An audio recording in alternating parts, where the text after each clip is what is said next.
Hi, everybody. Welcome to ToRAISE Questions, a doula podcast created by ToLABOR. ToLABOR is an international doula training and certifying organization that has been serving communities since 1977. For nearly 5 decades, ToLABOR has remained rooted in the politics and empowerment of pregnant people. We believe that birth is a social justice issue. Compassion in birth is not only a human right, it's a civil right. Through knowledge, advocacy, and support, we aim to help people find their voices so they can be active participants in their own experiences. This podcast was created as a meeting place for doulas everywhere, a support system and network to normalize birth work. Here, we'll share stories from the trade, offer a touch of education, share our upcoming trainings, answer your questions, and continue to make an impact on the revolution of birth. I'm Melanie Russell, the Executive Director of ToLABOR, and I'm really glad you're here.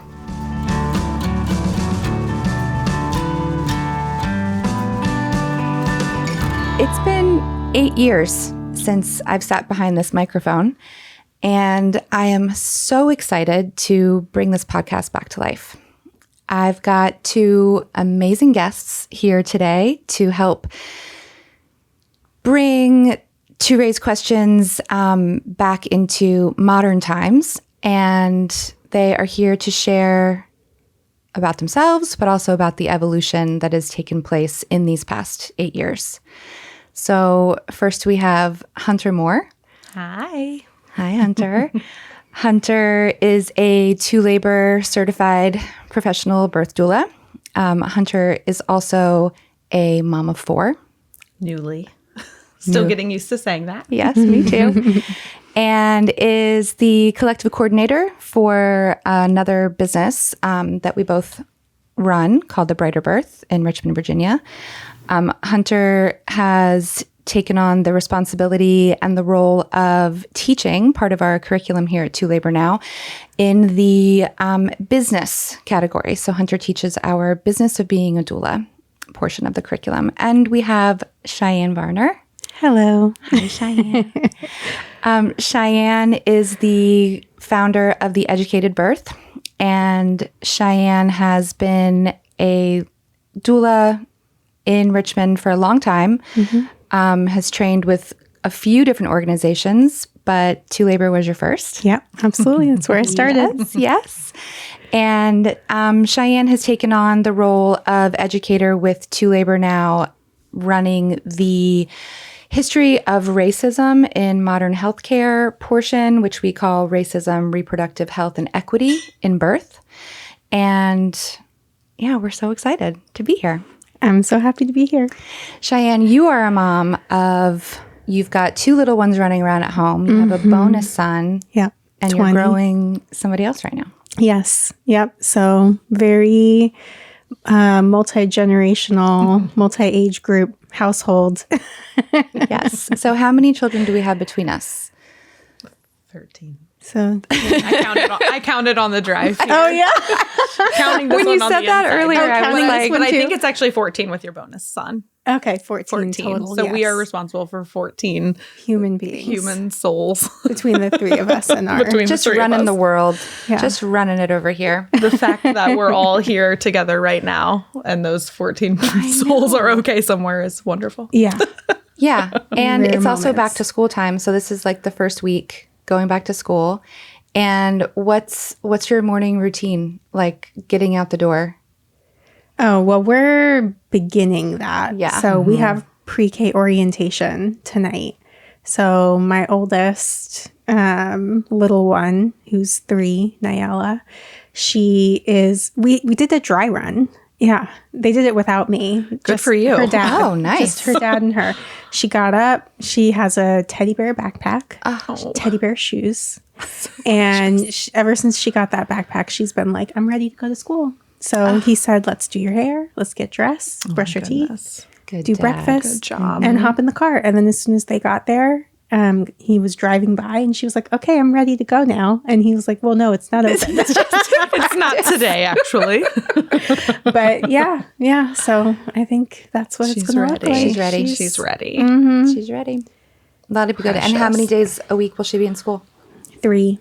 Okay. Yeah. Good place to start. Oh, it's the beginning. Mm-hmm. It's the beginning. So sweet. I'm on the other end of that spectrum. Yeah. We've got six kids from 15 to 21, and 3 of them are left in school. So we have a sophomore, junior, and senior. And, every day, this past couple of weeks is just different in the morning. One kid allows me to pack his lunch. The other one just begs me to bring her Starbucks sandwiches while she's at school, which is not happening. And then the junior is now driving the senior to school before she has to go to school, it's just chaos. It's total chaos. Total chaos. In our house. What's your morning like, Hunter? We're like in the middle of you guys. Yeah. So mine are 10, 5, and then I have almost 9-month-old twins. So we'll also be getting back into the preschool thing. But so they're super. So that's a 5th grader and a kindergartner, and so it's actually really good logistical year for us because those 2, this is the only year that they'll be in the same place at the same time. So those 2 go to one place and the babies are still basically home. So I only have to go to one school this year in the morning, but I think it's the only year of my life for like the next 18 years that I can say that. Every other year will be like middle school, elementary school, and preschool. And then we just keep titrating up, for lack of a better term. I wish you so much luck in that.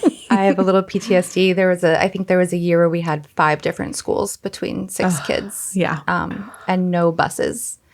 So that was brutal. We got through it somehow. You did. We did. Thank you guys so much for being here. Of course. It's really special. Those of you who have been listening to ToRAISE Questions, you will know that we've had a little hiatus since 2017. It has been that long since I've actually been in the recording studio.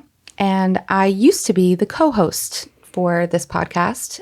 This podcast and ToLABOR itself was both created by ToRAISE Hakun. And those of you who have been lucky enough to train with ToRAISE or even just listen to her voice on this podcast know what a gem she truly was.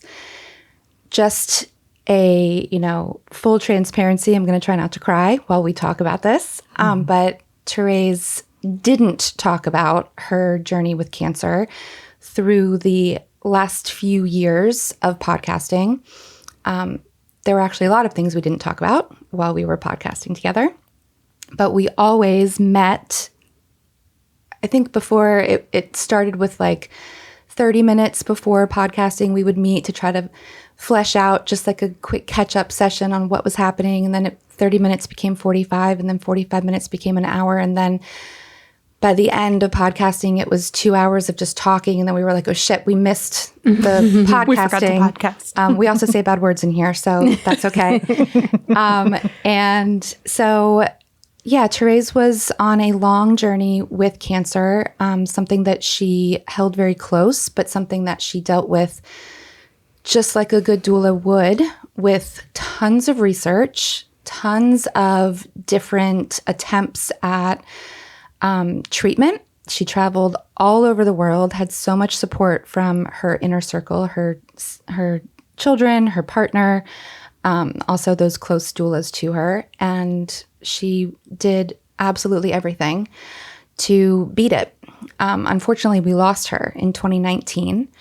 And from the time that we ended podcasting together in 2017, that year of 2018, instead of meeting for podcasting, we would meet for just talks. And so those catch-up sessions where she would share her journey, and then she would say, "Now tell me everything about your life. Get into it. I want to hear all the details." Because during that time, the time that you guys got to know me and my voice through 2015 to 2017, I was raising my 4 kids and then got divorced and then kind of went out on my own and was trying to build my business at the same time. You guys remember ToRAISE talking about, well, Melanie's not here today because she's at a birth. And so always on call, perpetually on call, and trying to figure that out, and then falling in love and adding 2 more kids into my household. So ToRAISE loved all all the goss. She loved the tea. She wanted to hear everything. And so through 2018, those talks in the studio became talks in her bed. And we would just really dive into all of the things that we were both scared of, what we were both looking forward to, talk some shit. We loved doing that. And, ToRAISE was my doula, as a lot of you know, for most of my children. And we had a really special friendship that evolved from that doula-client relationship, which is rare. Yeah. Right? I mean, you're both doulas. It's rare to really connect with a client on that personal level to sustain a friendship. Yeah, and carry it forward. Yeah. Yeah. And that's something that she did really well with me. And I think that she saw a little bit of herself in me in those years when she saw me just running myself ragged with 4 tiny babies and trying to figure out what it was I was going to do with my life. And it was her who pushed me into taking the doula training. It was her who pushed me into going to New Hampshire for a week and taking my lactation counseling training. She paid for it. It was her who sent me to New York to get my Lamaze certification so that I could teach childbirth education in hospitals. And it was her who all along the way was kind of planting these seeds of, don't you want to be the head of ToLABOR one day? She was laying a breadcrumb trail for you to follow. And it scared the hell out of me. And I didn't want to do it. And those talks in her bed, she would talk about just the unknown, what was going to happen to ToLABOR. And because she wasn't ready to leave this earth, but she was ready to pass that baton. And she had trained me to teach the trainings when she was first diagnosed. And so we did a couple of weekends together, and I sat through another training of hers, asked a ton of questions. And I think she reached out to me 3 or 4 times within her journey with cancer to teach for her. And every single time she would call me like 2 days before I was supposed to leave to go to a training and say, never mind, I got it. I can do it. So I never got the chance to actually teach the training until she was gone. And so in one of those mornings that we were scheduled to lay in her bed and talk, and I would bring coffee. She was off coffee those days, but she really liked to smell it. I had this epiphany just driving to her house thinking like, I know that this is something that's really important to her. And I think I can do it. And so that day I shared with her that I was really interested, and she was so excited. Mm-hmm. So then as time moved on and her treatments continued and all of her children came to Richmond to be with her in those final days, my goodness, it was set. And so I always say this, and I say this in every training I teach too, like, she's not here, but I feel her here. Mm-hmm. One of the participants in the training once sent me a bracelet that has the letters WWTD. What would ToRAISE do? Because that's always something that I'm thinking about whenever I'm teaching a training, or even today. Like, we're here today, and I know she's here, and she's like, oh, Melanie, get it together. Come on. Because if you have been listening, you also know the dynamic between us. And it was very much, she would ask me a question, I would answer it, and she would go, that's not quite right. Let's try that again. So she's always on my shoulder. But so in these past 8 years, what has happened, I took ToLABOR over in 2019 and taught the first training in January of 2020. It was a beautiful training here in Richmond. I was so nervous, but it was great. And then had the whole year planned out, different locations all around the country. Was so excited. You made it to Texas, though, right? We did. I remember sitting in your living room, and we were like packing suitcases, and Cheyenne had made visuals, like posters and things to take, I think, already back then. And we were like, how do we get these posters into this suitcase for you? Let's roll them up real tight. Exactly. the team was already beginning at that point. Yeah. Yeah. Yeah. And so, yes, we had one in Austin, Texas, and then we had one in Richmond. And then we had one scheduled for Boulder that we didn't make because then the pandemic hit. Yeah. So during 2020, that was a really tough time for ToLABOR because obviously new executive director trying to just get my feet wet in this and also bring it online because we had to, we still had to do it virtually now. Yeah. ToRAISE's daughter, Grace Kuhn, really was so helpful in setting up our online manual. And she just did that without me even asking. And that was such a gift to ToLABOR because that really, we still use that same online platform today. It's so easy to navigate. We teach straight off of that for our virtual participants over the training weekends. And that's also the place where you can contact us, where you can send in your certification packet. It's such a great resource. So we went online. We were online for a couple of years. And during 2020, in Richmond, we had a lot of protesting going on. And my husband, my kids, we were all out there. And as I was trying to create these curriculums, use ToRAISE words, but kind of put my own spin on things, I was feeling what gaps there were in the curriculum. And one of those gaps was really the history of racism in healthcare specifically and how doulas could create that sustainable equity in birth work. And then that's when I called you, Cheyenne. And so just picking up off of that from sort of my lens, I came into birth work after being in the nonprofit world for a few years post-college in Richmond in an area called Churchill. And I was working for an organization that worked largely with kids and families, largely with a Black community in Churchill, but was largely staffed and founded by white people in the area. And so there were not that many Black staff, but those of us who were there and involved, we were keyed into, and I'll just speak for myself, really keyed into what it means to enter into a space and be trying to do transformative work, really impactful, life-impacting work, and speak to the context of why are people struggling with the things that they're struggling with in this space right now? What are the roots of that? And so I was very attuned, from my whole life, but definitely from that season to what it means to deal with the systemic arena of an issue while doing on the ground sort of micro day-to-day level work at the same time. And really advocating for those conversations to happen there. And then I watched The Business of Being Born. Yes. It was like a super snowy winter, that one winter in 2016. And I got snowed in. Well, everybody got snowed in. And so we didn't have any of our programming with the kids for a week. And so that was my rabbit hole of Netflix or whatever at the time.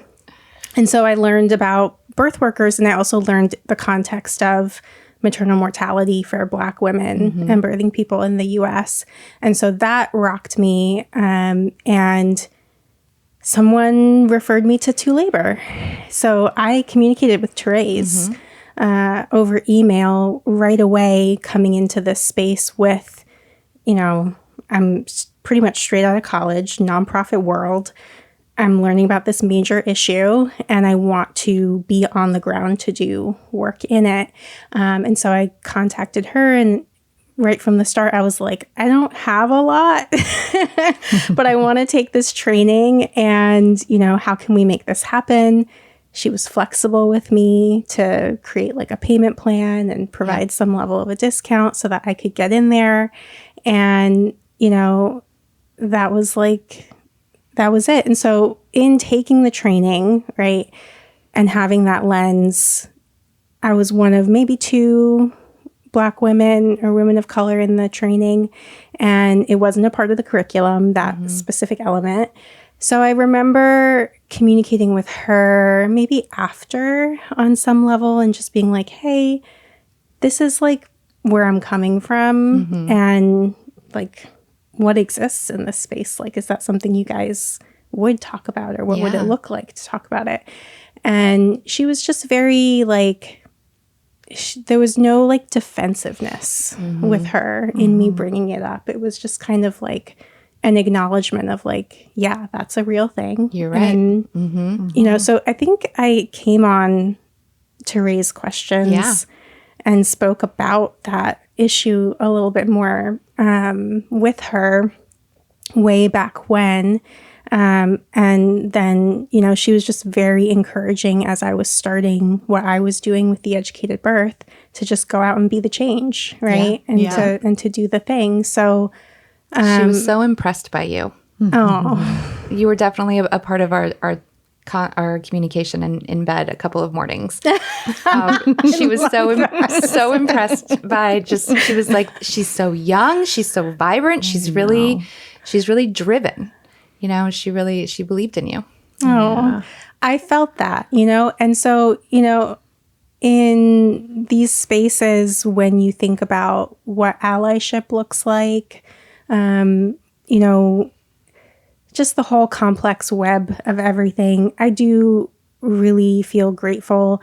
You know, sometimes things like any kinds of relationship and any kind of evolution, there's a timeline to it. Things aren't always immediate. And so we talk about that a lot when we talk about our class. So yeah, looping back into like the class, even in creating, what does it look like to have a course as a part of a training that touches on this? Like, we can't cover everything immediately. We can't just like make everything in most cases. But we can start. We can start the conversation. We can start somewhere. So in creating that course, my goal was really to, you know, figure out like, what are the really effective starting places to lay a foundation for understanding that what we're looking at, there's a ton of complexity, but there's all of these facets of things that have happened way back when that are connected to some of the things that we see happening today. You know, where are those connection points and how can we intervene in them to be able to sort of create change. Yeah, create change, create little buffers of safety in spaces where we, again, like can't necessarily overturn it overnight, but I can make sure that this space is safer.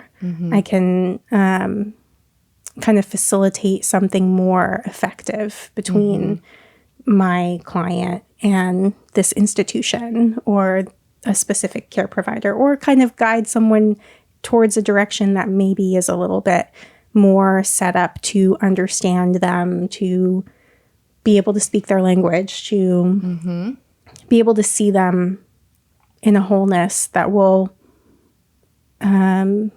minimize some of those risks, right? So that's kind of what we're doing with the course. Yeah, you share a different perspective than some of the participants in the trainings have ever seen before. And I think, you know, the fact that, so Cheyenne does an hour and a half segment within the training, and the first part of Cheyenne's portion is a slideshow that she goes through meticulously with everybody, and it's different in every training. It is updated. I'm always so excited to see what the new slides are, what she's changed. It's relevant to what's going on now.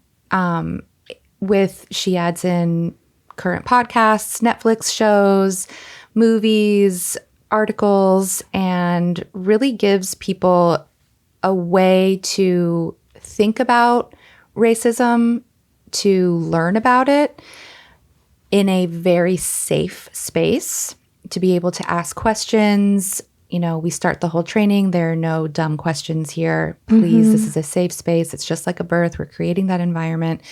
So I think we've been able to create that space for people so that Cheyenne can really get in there and create some change within each of these new doulas. So you're not just changing that dynamic or behavior within the systems that you specifically are in, but you're spreading it all over.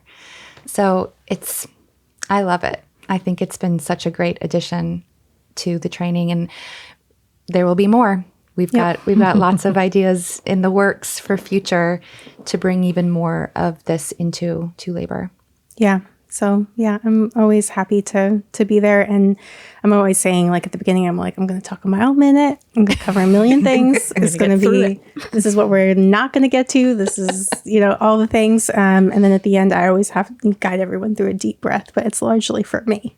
Because it's like, okay, just finished everything, and now the floor is open. What do you want to talk about? Yeah, the discussion at the end, I think, is really where you solidify all the ideas you've just presented. Yeah, I really want people to think about, I don't want it to just be an academic exercise. I want it to be, how does this apply to what my context as a birth worker is going to be? And so whether someone is coming in and they're a white doula and they're thinking about eventually starting their own agency and building up this business and really, creating something large, sustainable, profitable, and they're not really keyed into what their larger community looks like.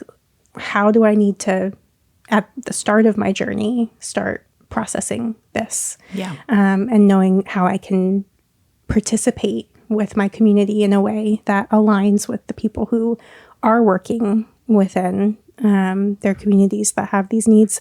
And then for the birth workers who are like me, coming into ToLABOR, into training and being like, I'm doing this to serve my community, and I don't know how I'm going to sustain myself, or, how I'm going to balance the double-ended, the candle that burns from both ends of navigating this world as a Black woman, and also caring for people who are going through this experience. And so I hope that it's helpful and practical on all the levels. And then those who are, people of color who are not, Black and representing their communities and doing similar things in different spaces. Like, this is just a way that we can, in the context of training, say, this is a foundational piece. We need to be here and start here and then spread out. And I hope people really take it and expand on it afterwards, because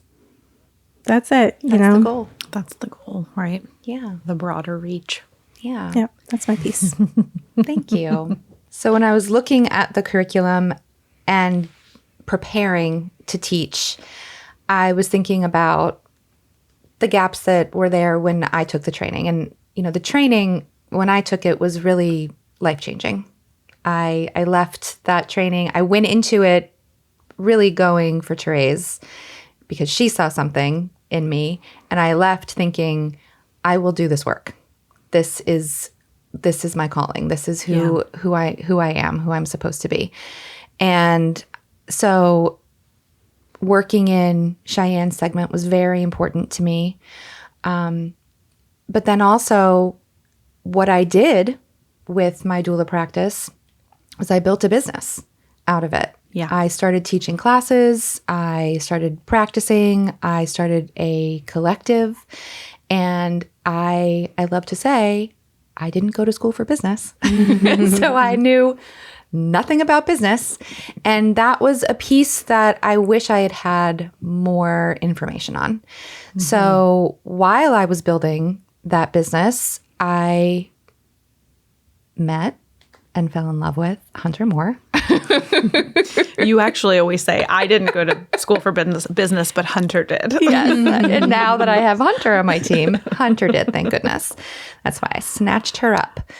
So I met Hunter Hunter took my class, my childbirth class. 11 years ago. Oh my goodness. Wow. 11 years ago, baby Seneca. And then she took it again when she was a doula for her first client. And I challenged her in that private class. It's one of my favorite Melanie memories. It was my first client. It was a close friend. And that's when I was just sort of like, I'm going to try this hat on, like, let's see, I'm thinking about birth work. Is this really something that I could do? And I'm like, all right, you're my guinea pig, your first baby, really close friend. Let's give it a whirl. Let me get on the other side and see how it feels for me. So we took a private class with Melanie. And she definitely pushed me. It was really cute. Like we would go over material and then she would ask the couple a question and they'd be like, I'm not sure. And she's like, okay, doula, what do you think? What do you think, doula? What would we do here, doula? And I'm like, I don't know. Just pushed but it you worked. right in. Yeah, it did. It pushed me right in. And then after that birth, of course, I was hooked, like this is amazing. That birth went really fast and it was so beautiful. And I was like, I'm a great doula. Yeah, those really pull you in. Yeah. Yes. Those really get you hooked. And then that's when I did the training. So then after that birth, I looked into trainings and I think I remember stalking the A Brighter Birth website and was like, where did all these doulas train? How do I get started? And that's how I found ToLABOR. And then I traveled out to Stanton, Virginia for a weekend and stayed with a high school friend who happened to live in that area at the time. And ToRAISE was hosting a workshop out there. So that was really cool because I did have a 1-year-old at the time, but it was really nice to actually kind of remove myself from my own bubble and just put myself into someone else's guest room for a weekend and just immerse myself in the training. It was almost like a little retreat, if you will. But it was just a great environment to absorb all of that. Yeah. And then came back from that and was like, okay, how do I leave my quote unquote regular 9 to 5 and make this a reality for myself? Yeah, that's a big question all the time. Yeah. Well, and then we ran into each other in the hallway of a hospital where we were both attending births. And I was in the middle of a transition with A Brighter Birth and Hunter was there right at the perfect time. And immediately we caught up very quickly in that hallway and we got a coffee on the books and then we hit the ground running. Yeah. So when I took over ToLABOR, I knew that I wanted to bring Hunter in somehow because we work so well together, but she is so good at explaining things, breaking things down in a really relatable way. And she thinks about things that my brain doesn't think about. So bringing in the business segment with Hunter leading that has just really been a huge save for the curriculum, I would say. It's such a great addition. And so give us just a little teaser of what your segment holds. Yeah. And I think that was such a common thing. I mean, I kind of remember leaving the old training too, okay, I'm doing this, but also that how do I do it now, And, the world is a different place than when we took that training to fast forward to 2025. And so, there are different techniques. I think I always talk about one of ToRAISE's favorite things was sticking a business card in birth books. Like in Barnes & Noble? Yeah, go to a bookstore and stick your business card into a birth book. And then maybe if someone buys the book and opens it, a card falls out. And I still tell people to do that because I think it's the universe, right? You're sending signs to people and I love, but the other reality is that we have social media now. We have these platforms to connect with more than just that one person who's going to open that one book. We can create an Instagram account, we can create a Facebook account. And, they are sometimes the thorn of everyone's side, but it's a great way to, reach more people, which I think a lot of people get into this work, trying to figure it out, but also how can I make a broader impact? How do I reach more people? And if this is something you're trying to set up, for yourself to be a sustainable business, not just I'm going to work with 2 or 3 people a year, we're all passionate about it. But, when I left my career, I mean, that was a full-time career with health benefits and a good paycheck. And that was an important piece of the puzzle for my family. And I'm if I make this jump, I need to recreate, like some kind of income doing this for myself. And so stability. Yeah. And so, just personally, that was important to me. And I feel like there's so many people that do kind of come to this work, maybe after hearing about someone's birth or after having their own baby and are in another career, but feel really called to this. And I think the part that feels the scariest is that like logistical piece. Sometimes it's like, it's your heart work, you're passionate about it, you want to make a difference, but you're like, how do I do that and like pay the light bill? Yeah. And so, I think adding the business portion in was important, in I think something Melanie and I always talk about is like creating professionality around like the being a doula. And how do we do that? And how do we operate under contracts for our safety, but also our clients' safety, like through the process. And so just trying to help people kind of build that, you leave the weekend, you leave the training so inspired and like, okay, now how do I like put it into action? So my segment's about an hour long and we just kind of go through like the basics of setting up a business, like when I leave here, like I need to come up with a name for my business. Is it just my name? Is it something else? Do I have an email account set up just for this business so I can start to funnel communication with my potential clients? What does building a website look like? Do I have that within my own wheelhouse? Do I need to outsource that? How much do these things cost? And so we kind of break a lot of that stuff down just so people at least leave the weekend feeling like, okay, I've got some big bullet points here. Like maybe you've never even heard an LLC before, like where do I start? And so, again, kind of like much like your segment, it's like we can't get into everything and like how to file your taxes and all of that stuff. But it's at least like I can leave the weekend and feel like, okay, I've got some big, like 5 big points to start with to actually, if I'm going to do this as a business, be busy doing it and have it as a main source of income for myself, how do I get started doing that? Yeah, we literally give you a checklist to get started with, which I think that's how my brain works. Yeah. I need a formula. I need someone to tell me step by step how to do it. I can do the work, but I need the step by step. Yeah. And you break it down in such an easy way for people to really grasp, okay, just foundationally, how do I begin this work? Yeah. I did the opposite. I began the work and then I got really busy doing the work. Yeah. And so then I had to go backwards and create all of these things and then clean everything up. Yeah. Which is such a headache to do. Yeah. No one wants to put like 5 years of financial information back into QuickBooks. No. Just start from the beginning with that, like create. So that's what we talk about a little bit too, like create that skeleton, the structure. And even if you're starting slow, it's there. And then if your business is growing and growing, the systems are in place and you're just plugging more and more into it. But you've got a good structure. So that doesn't feel overwhelming because the reality is if you're in this work, that's probably not the part that you're excited about or passionate about either. Like nobody wants to think about that. So it's like, at least just kind of get this done, have it in place for yourself. And then you can just roll with the pieces of the work that are more important to you. Yeah. And there are so many different ways that people can set up their doula businesses. And so we try to talk about all of those different options of being a sole proprietor to your business, of working with maybe 2 or 3 doulas with backups, working for an agency, working within a collective. Yep. That's what I love about this work is that there's so much flexibility to how you set it up.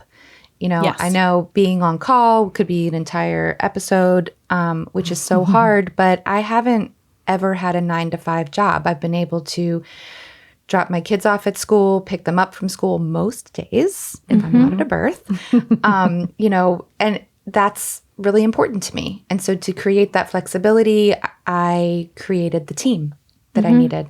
Yeah. So we really talk about the different options on how to get into this work, how to organize it as a business, and how to sustain it. One of the other pieces too is just where to find clients. And I think that's a big piece too that feels a little overwhelming, right? Like, again, we're leaving, we're excited, we're ready to do the work, but like, how do I find clients? And so that's something we go over in the training too, just like a couple different like networking within your community ideas to be able to get connected with people that are having babies so that you can actually do the work. Yeah. Where do I find the people? Yeah. So many little questions are popped in there. All right. Thank you, both of you, so much for sharing your segment. So that's kind of what, we wanted to give you all a taste of what this new curriculum looks like. It still holds the birth doula portion is by far the heaviest focus. And then we bring in Cheyenne and Hunter to lead their segments. We have in-person trainings. We have virtual options as well. We also have a destination training and retreat option 1 or 2 times a year. We can get more into that later. But now I would like to go back to you guys. We have a segment on the podcast now, sharing doula experiences. So this is a story, a snippet. Just take us through what comes to mind, one thing that stands out to you from being a doula, interacting with clients, interacting with staff, however that might look. What's one doula experience that really stands out? I'll go first. I was thinking about this. We were chatting about it before a little bit. But whenever I'm asked a question like this, there's one particular experience that really comes to mind. And it's a very early experience in my doula work. I was a young doula, had been partnering with a local birth center. And I had a client who... She was so, we'd done all our prenatals, and you never know exactly how someone is going to translate what you talk about into their labor experience, because you don't know what their labor is going to be like. Yeah. But I just remember getting to the birth center and her getting up onto the bed, and there was like a big, really fuzzy blanket that was like an extra throw on the bed, and she pulled that up over her head and got just completely underneath it. And all you could do is just hear her just breathing through contractions. And she stayed in there for the vast majority of that labor. I was with her for 2 labors, 2 different births. Wow. And that one in particular, vast majority, she was just under that blanket. And so I would just stand off to the side. I'd have water with the straw ready. If she picked up the corner of the blanket and pop it in there, take some sips, okay? And just be close enough so that if she said something, I could meet whatever, Yeah. And just I love that chat outside so the door much. with the midwife about it. But yeah, it was like, I think for me, that was one of those births where just tangibly experiencing holding space without doing a lot. Some births, we use our hands a lot. We use our voices more. We use various tools and really get in our heads about what position am I thinking we might, blah, blah, blah, Right. But am that I doing was, enough? Yeah. But that was like an instance in which I felt like I was doing exactly what I needed to do for her. Yeah. Which was just to hold the space so she felt safe under that blanket. Yeah, you stay under that blanket. I got you. Yeah. She created her birth cave and you were just standing at the door. Yeah. Make sure no predators got her. Yes, no predators are here. Yeah. Yeah. Sometimes that's all we have to do, right? I love that. In my middle birth, I had like a cardigan on and no pants. Like, of course, no pants, but this like hoodie cardigan. And I like also was like putting it around myself and everyone's like, aren't you hot? Do you want to take that off? I'm like, no, I need this cardigan. And I'm only thinking about it because I did a closet clean out this past week and I was getting all this stuff out of my closet to, sell, donate, whatever. And I saw that cardigan and I'm like, I can't get rid of that cardigan. No, that is not even cute, but it's like it was my labor cave cardigan. That thing needs to be framed. It's just going to be in the closet for probably the next 30 years. Maybe I'll dipped in bronze. Yeah. Yeah. Sometimes you just have to get under a cover. Well, top of mind for me this past year was navigating another pregnancy as a doula, which is always fascinating. I mean, I've have 3 pregnancies, 4 kids. And so I've been a doula 2 times through pregnancies. And I love it. I mean, it's hard physically, but I think it always just brings me, I always say, like, back to basics, right? It's like, I've been in this work for almost 10 years, so there is a point where you kind of like forget what it feels like to be that pregnant person experiencing this. And so, getting back into a pregnancy and kind of navigating that right alongside of the clients is really special, because it does like get you back into the basics and remembering how everything feels. But I also kind of feel like later in those later I feel a little more connected to those clients too. I don't know. It's just something kind of special. And then, if we continue friendships, it's like, oh, your kids are the same age. And oh yeah, your kid is only 2 months younger than mine. Like, we are starting preschool now at the same time. I was really that pregnant when I was in really your labor room. And so I think just, like doula experience wise was just, there was also a lot of learning that has to be done in that experience of how to doula yourself through those months. And this last pregnancy was with twins, and I doulaed until about 34 weeks, which Melanie reminded me prior to the podcast, and I kind of forgot. I had kind of like glazed over that. And so just finding ways to do this work, but still take care of yourself, and that's a whole nother podcast too. Yes. But that was something that was kind of big through this past year for me was, how do I show up fully for my clients? How do I not overextend myself when I am in this like kind of vulnerable state, and not, push myself too far. And so just trying to figure out different ways to keep my own water cup full, I guess, like during those births. What did you do when you came home from a birth?